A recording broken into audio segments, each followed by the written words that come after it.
For today's Business Matters, Taiwan is cracking down on China's top chip makers. It's imposing tough new export rules on Huawei and SMIC. The island's trade agency has added both firms to a high-tech export blacklist, citing national security and weapons proliferation concerns. Now, any Taiwanese firm must get government clearance before shipping tech to companies on that list, and the moves brings Taiwan closer in line with the United States. The U.S. blacklisted Huawei as well back in 2019, and Semiconductor Manufacturing International Corp in 2020, cutting them off from most American tech. Neither Huawei nor SMIC immediately responded to questions about the new restrictions.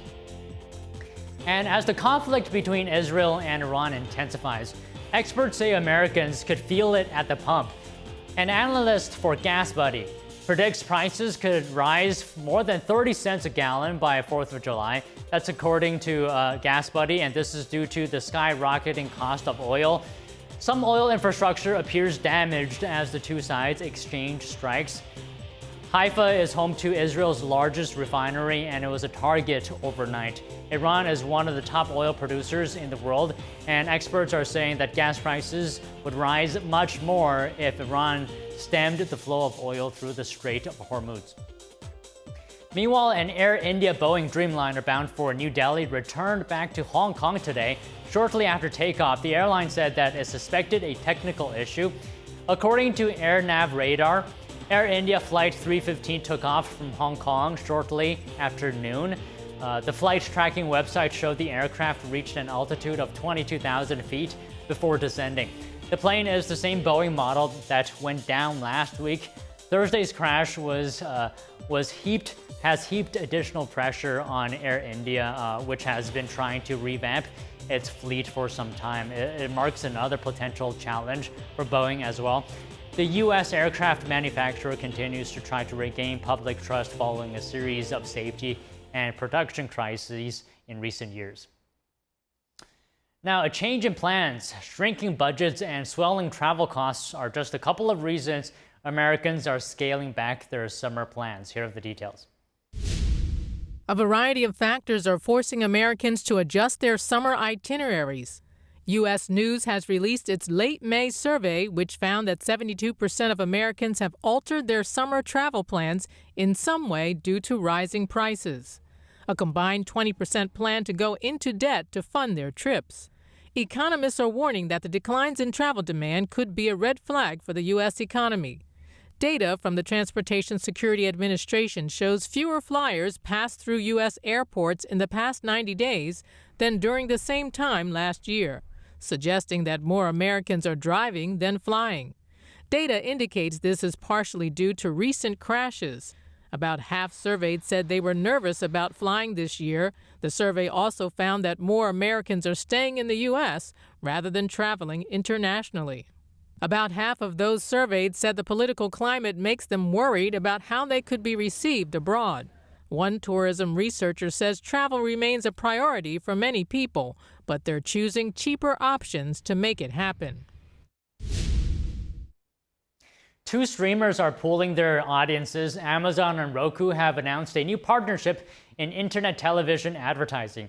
And marketers will be able to buy impressions tied to Amazon Prime Video, Roku channel, and other streaming services as well, available on Roku and Fire TV. This will be through Amazon's demand-side platform, which will be able to recognize logged-in viewers. The companies say in early trials, advertisers reached 40% more unique viewers and cut back on reruns, on ad reruns, that is, for the same user by nearly 30%.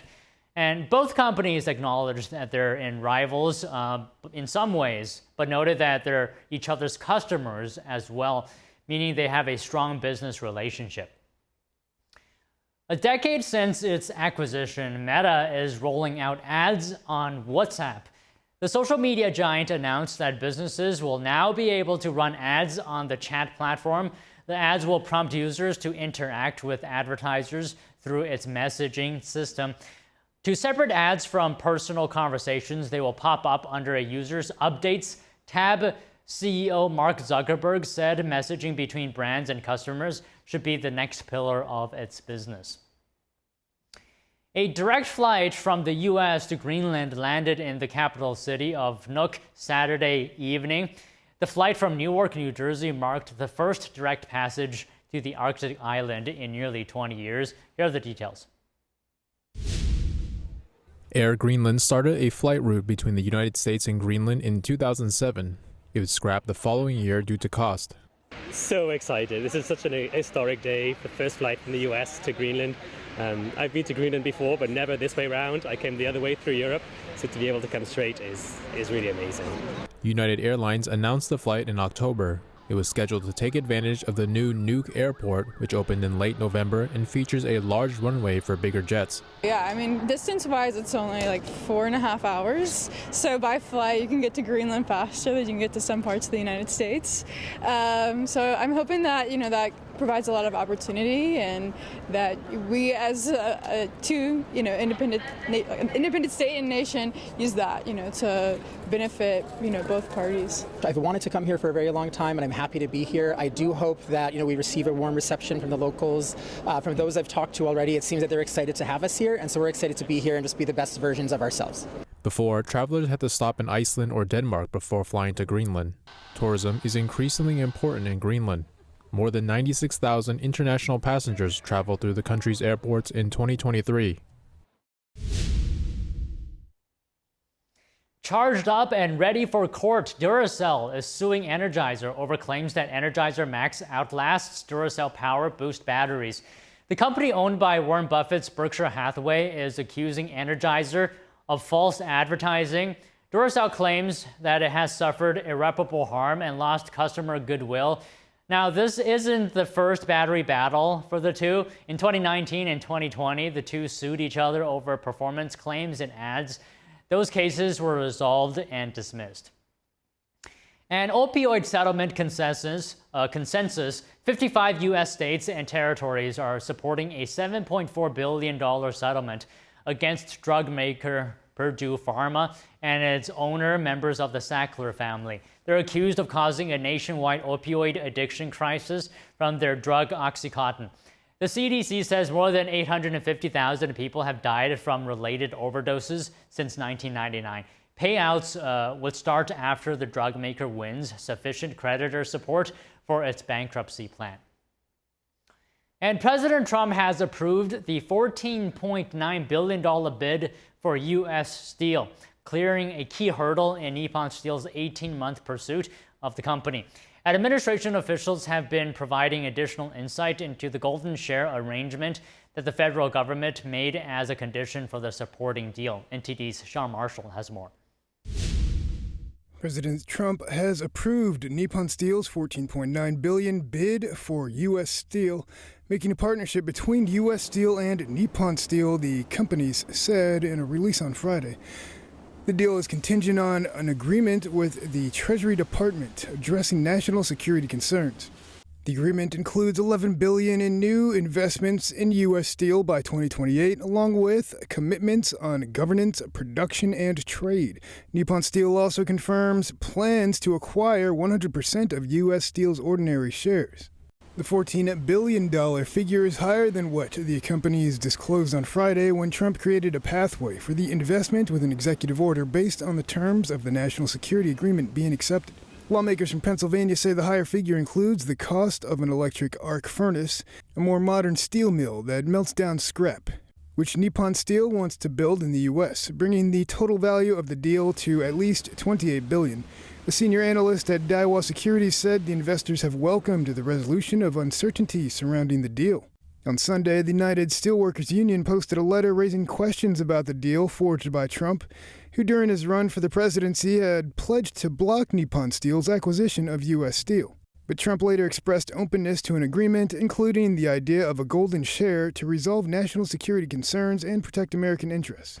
Commerce Secretary Howard Lutnick posted on social media how the golden share held by the president would operate.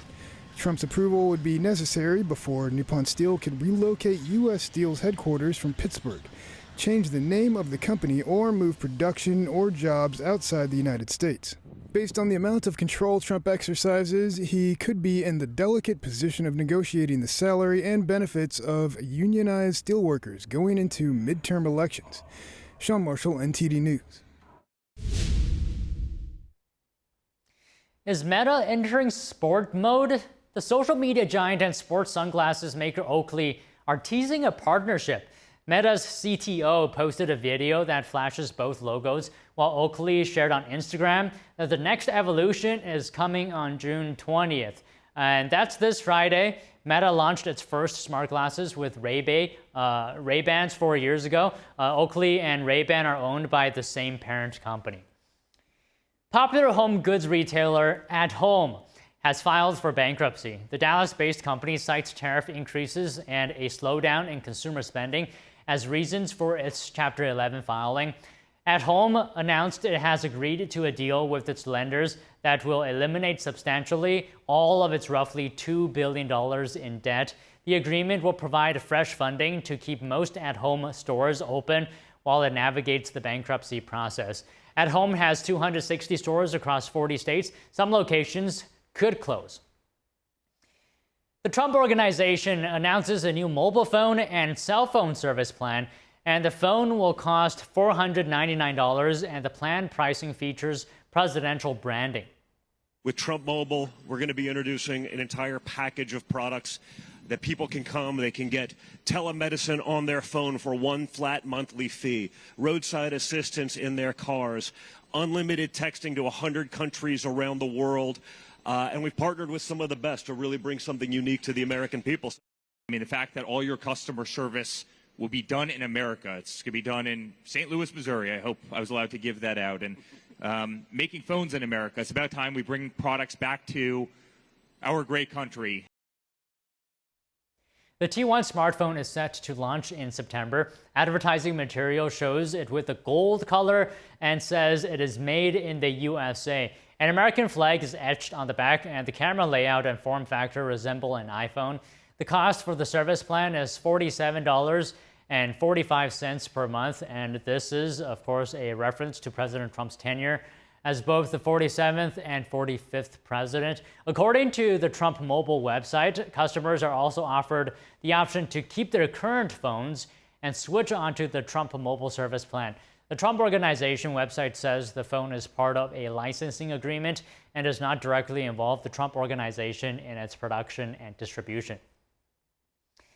The nonprofit of 23andMe co-founder and former CEO Anne Wojcicki has won a bid to acquire the genetic testing company. TTAM Research Institute will buy 23andMe for $305 million. This follows the company's bankruptcy filing in March when Wojcicki stepped down. 23andMe has collected genetic data through saliva samples from 15 million customers, but bankruptcy sparked concern about data privacy. Many worried their data could be sold to a third party. A lawsuit was filed by more than 24 states Monday to block the sale of genetic data without customer consent. TTAM said it will comply with 23andMe's privacy policies and honor existing customer data rights policies. The deal ends a bidding war between TTAM and Regeneron Pharmaceuticals. A bankruptcy court still needs to officially approve the deal, though. Now, the oldest son of the cosmetics pioneer Estée and Joseph Lauder has died. The company announced Leonard Lauder died on Saturday, but did not reveal a cause of death. He formally joined Estée Lauder in 1958 when he was just 25 years old. He helped grow the company into a global empire. Lauder served as company president for 23 years, beginning in 1972, and was named chief executive a decade later. He was named chairman in 1995 and held the role until 2009. Besides his work in the cosmetics industry, Lauder was known for his philanthropic work and his devotion to the arts. He also was a strong advocate for breast cancer and Alzheimer's research. Lauder was 92 years old. On to movie news.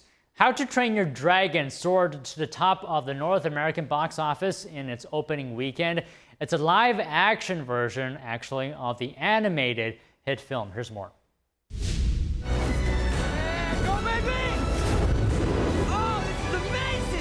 Like the original 2010 animated version, How to Train Your Dragon tells the story of an unlikely bond between a Viking boy and a dragon. And like the original, it's written and directed by Dean DeBlois, who believes this version will add new dimensions to the story. I love the idea that our fans have grown up with the franchise, and they might even have families of their own, but certainly presenting it in this new medium with more bells and whistles and a little more depth and mythology, it does open it up to a whole new audience. Hopefully it's a nostalgic hug to those people who loved the animated movies, and it also extends the story to those who might have missed it.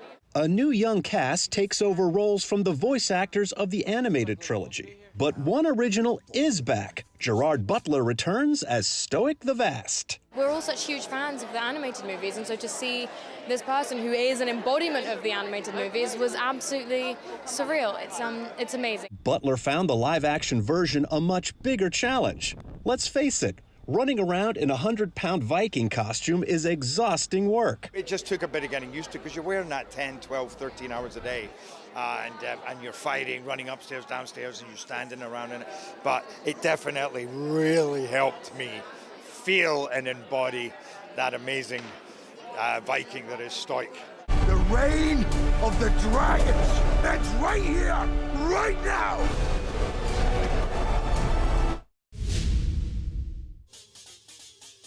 Okay, on to markets now. U.S. stocks closed higher today as oil prices fell, and this is easing investor concerns about inflation after the Israel-Iran attacks left crude production and exports unaffected. Crude prices dropped more than 1% on hopes of a potential truce. Economic data due this week includes retail sales, import prices, and jobless claims. And tech and communication services led S&P 500 sector gains, while utilities and energy lagged behind. Semiconductor stocks rallied, with AMD leading. UPS and FedEx edged higher after being named as shipping partners for the newly launched Trump mobile network. Meanwhile, U.S. Steel climbed after Trump approved Nippon Steel's $14.9 billion acquisition bid. And with that, that's it today on Business Matters.